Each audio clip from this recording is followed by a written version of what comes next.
Bagong promoter ni Casimiro, yari, Martin Hinamon, papalag kaya? Etong at pag-usapan natin, pero bago ang lahat, pakisubscribe po ng channel ko. Huwag niyo na rin kalimutan i-click ang notification bell para lagi kayong una sa balita. Pag-usapan nga po natin mga kaboxing, bad news dahil natalo yung pambato nating si Jason Mama na lumabang pa sa bansang Puerto Rico kontra kay Juan Carlos Camacho via majority decision at naklaim ang WBO NABO Flyweight Champion.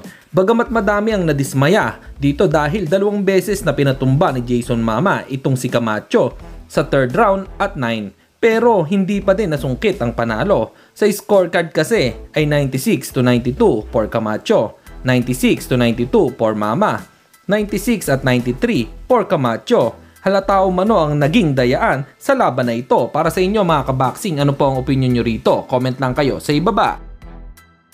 Samantalang Pilipos ng Hitumbwa, hinamon si Carl James Martin. Ayon nga kay Pilipos ay kahit saan daw or kahit saang lugar ay handa siyang lumaban sa kababayan natin. Bagamat wala pa namang sagot dito si Wonderboy, gusto din kasi ng iba nating kababayan na maglaban ng dalawa para daw masubukan si Martin dito kay Nang Hitumbwa. Sa palagay nyo mga kaboxing, ano pong opinion nyo rito? Comment lang kayo sa ibaba. At sa kabilang balita naman tayo mga kaboxing, kailangan ba ni Jandrel Casimiro na malakas na promoter upang mapalaban na kay Naoya Inoue? Sino kaya sa mga well-known international promoters ang kukuha kay Cuadro Alas? Sa pagtatapos ng 3-fight deal ni Casimiro sa ilalim ng Treasure Boxing Promotion, TBP, ay marami sa mga Pinoy boxing fans ang nagtatanong kung magpapatuloy pa rin ba si Cuadro Alas sa TBP ni Masayuki Ito o panahon na upang maghiwalay ang dalawang kampo.